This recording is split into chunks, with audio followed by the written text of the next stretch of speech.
How many rounds are on your Glock? That's not necessarily the number you should be thinking about when you decide whether it needs maintenance or not. Because live fire rounds aren't the only way you use your Glock. If you're like me, you dry fire regularly, you're putting repeated cycles on the trigger and the firing mechanism, even though you're not actually putting a live round through the gun. And then there's carry. You have dust and lint, sweat, lubrication, and wear. So how do you know when your Glock actually needs attention? I'm cleaning these two Glocks today, my Glock 26 and my Glock 17, and I'm going to show you some things that I look for that let me know that these are 5 signs that my Glock actually needs maintenance. So let's start with something that I think gets overly simplified on the internet. You'll constantly see people who recommend replacing Glock parts based on a particular round count. They may say 3,000, 5,000, 10,000. They're talking about the number of rounds that you live fire. Now, sometimes those recommendations are perfectly reasonable for maintenance and preventive maintenance. I think when it comes to your guide spring or recoil spring, I think these have a particular time frame where you might want to change them out. It's just like with your car. Let's say you're doing hundreds or thousands of dry fire repetitions. Your live round count really doesn't tell the whole story. You need to take that into account as well, because you are using the firing and the trigger mechanisms, and you're putting stress on the Glock. Now Glock actually says that dry firing is okay, but if you're going to be doing it for a long period of time and really intensive, I always recommend using a snap cap or a dummy round. I never dry fire without those. With that said, dry fire is not the same as live fire, so I want to get that out of the way right up front. The slide isn't reciprocating like it would during a normal dry fire. The trigger press is not going to be reciprocating like it would. You're gonna be racking the slide, but it's still not the same. Don't let the round counter fool you into thinking that it tells you everything you need to know about how the gun has been used. The first thing that I look for is that something feels different, and when it comes to your Glock, you should know your Glock very well. They're all a little bit different. If I'm shooting the 26, even though it shoots very similar to the 17, and they both have similar recoil, I don't think is really that different between the two. I can handle both of these pretty well. But you may notice that the trigger feels a little bit different, or the slide moves a little bit different, or the gun is cycling. You just may feel something different. You need to be tuned in to your gun, and I think that's where shooting it and being more familiar with your gun makes a big difference. If you've put in a lot of dry fire repetitions through it, you should know your trigger better than anyone who might just go to the range occasionally. You might feel that trigger feels a little bit different in terms of the take-up, or that the slide, when you manipulate it, feels different, and the gun starts to have some behavior that you didn't notice before. It's really just about, being aware and paying attention. Now, I hear a lot, replace the recoil spring. And you know what that means for me is that means to investigate. Take a look at your recoil spring. Make sure it looks okay.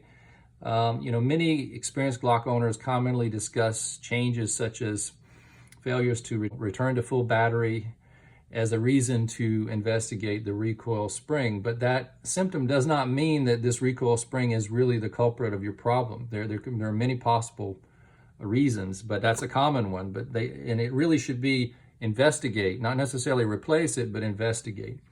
My point is that a change in function is information that you can use, and we're all about getting data. The best way to get data with your gun is take it apart, start to look at it, start to look at your barrel, start to look at your recoil spring, see that everything looks the way it should. Now, number 2, when a malfunction becomes a pattern, that's when you really need to start paying attention. One malfunction does not automatically mean your Glock is off and it needs maintenance, but it's worth emphasizing that a pistol can malfunction for a lot of different reasons, and it could be ammo, could be the magazine, the shooter itself. I had an entire video recently where I talked about you should probably stop blaming the gun and look at yourself first when you have a Glock malfunction. Could be the environment. And then lastly, it could be the pistol itself. And with Glocks, we have to recognize that the pistol itself still needs maintenance. Reliable does not mean does not need maintenance. So I don't want you to have one failure to feed and immediately think you need a new recoil spring. Basically I want you to ask the questions: can I reproduce the problem? So if I can safely isolate variables, that gives you more information, more data points is better. Does it happen with multiple magazines? Does it happen with different ammunition? Does the problem follow does it follow one particular magazine? And did it change? Or did it begin to change after you tinkered with something? Now, I tend to run stock Glocks. I don't mess with the internals. That's just not something that I'm willing to risk getting in and modifying anything that's in the internal in here. So number 3 is, if you find something that doesn't look right when you're looking, maybe you see, not every mark that you see is a problem, but Glocks are going to show some wear. If you look at my barrels, you'll start to see some wear here, and I put a little oil on the barrel, but it's just normal wear. It's not something that you're going to not see. I have less on my 26 because it has less rounds through it than the 17. You're going to see carbon build up. I'm getting carbon on my hands just touching these, as you can see. These are not overly dirty by any means, but I've got them apart for cleaning, and you can see they're both not in bad shape. I definitely need, I can see the oil on the 17 is light. I think the 26 is still nicely oiled, but dirty. It's been shot more recently. You're going to see evidence of parts where they're rubbing against each other. That's completely normal. I like having 2 Glocks on the mat here because I can compare similar components. So that's one of the advantages of having at least 2 and doing them at the same time, because you can compare similar components and see, okay, do these look similar in the terms of wear and tear? And they are. And so that provides a control for you, especially if one is having a malfunction problem and one is not. Now, one may have more carbon than the other because you shoot more with it. And again, that's not necessarily a problem.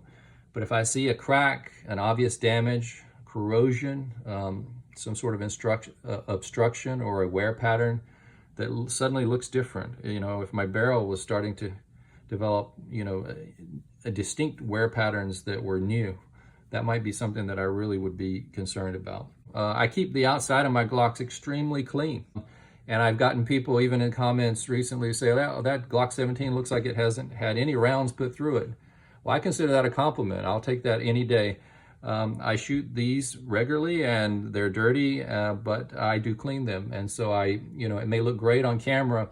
Again, the camera also hides any imperfections. It makes things on camera look better than they do in real life. Just always keep that in mind. So one of the things that you just don't want to make a mistake on, and this is like just a public safety, a public PSA, is your Glock can be too wet. Don't over lubricate, because more lubrication is not better. It just takes a very thin coating on the rails, and that's it. You don't want to get oil anywhere else, especially this striker channel. Make sure you when you're oiling those rails, you're not putting in excess. It's going on evenly and nothing getting near that striker channel, because that'll really mess you up. You don't want to turn that firing pin channel into an oil reservoir, and you may ask why. Because oil collects contamination, and numerous people report when you get wet carbon and debris accumulating in the striker channel, that happens when someone got lubricant in there, and then your concealed carry gun becomes a laboratory. It's sitting against your body, you perspire, it's exposed to clothing fibers and dust and dirt, and they can accumulate in there and they can interfere with the striker. You don't want to mess with that at all.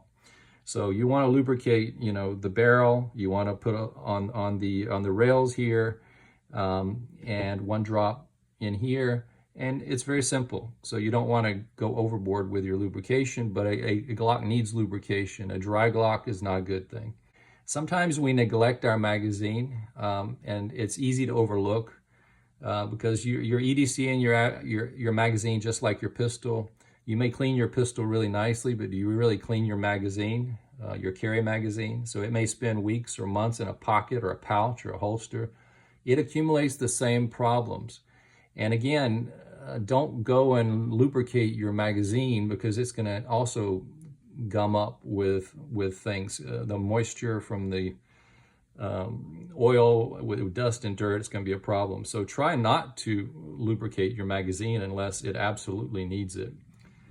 So I saw a recent concealed carry discussion where an owner opened a carry magazine and found lint and debris, even though they had been mostly carrying it indoors. And so it's just, I think you should consider that a warning not to oil the inside of the magazine, because the lubricant is a problem there. Your environment where you carry and where you live and how you store is important. Pay attention if it becomes difficult for your magazine to seat, if you start to have feeding problems, or if there's any obvious damage with your magazine. Then again, don't blame the Glock. Look at your magazine. Magazines are disposable. You know, get a new one if you need to. They're getting harder to find sometimes, but make the effort. Now, the recoil spring assembly, I want to come back to this. You can see here the Glock 26 versus the Glock 17. You can see the size difference between them.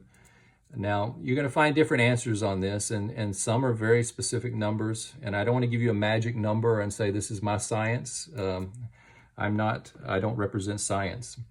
The recoil spring assembly is a wear component. It is something you will replace, and your usage does matter. These springs wear, and they can only take so many rounds under pressure. Your round count matters, and the shooting conditions matter. Dry fire matters much less for your recoil spring. So I just don't want you to say, look, I'm only at 2,000 rounds, so this spring cannot possibly be the problem. Well, that would be the wrong way to go about it. I don't assume the gun is about to explode either, because you hit a certain round count and now you think this is absolutely going to wear on you. It's sort of like the timing belt in an old car where you're getting close to 90,000 miles and you know it's due to be changed, but the car is still driving great at 100,000. The biggest mistake out of these that I see is actually pretty simple, and that's just waiting for something to fail before you inspect it. You should be inspecting every time you've disassembled. You should be disassembling regularly. There is no way to oil your Glock without disassembling. Like some air guns can be oiled without ever having any knowledge of the internals by just putting oil on the CO2 or some other area. You can't do that with a Glock. You've got to open it up and take a look. This is your firearm. This is to protect your life. You certainly want to be extremely familiar with the internals. Learn your particular gun. Know how it feels. Know how your magazines behave in your gun. How much fouling you normally see based on the number of rounds. This is the fouling that I have here from one range session. It's not very bad at all. A range session where I was going back and forth between the two. Don't assume because you have a Glock and you've bought into the reputation that it does not need to be cleaned and it does not need maintenance. These do need maintenance. They do break. Things happen. Know your Glock. Know how you use it. And when you see something has changed, pay attention to that and make that something that becomes actionable for you to follow up on. That's my message today. Everybody be safe. Take care out there. See you next time.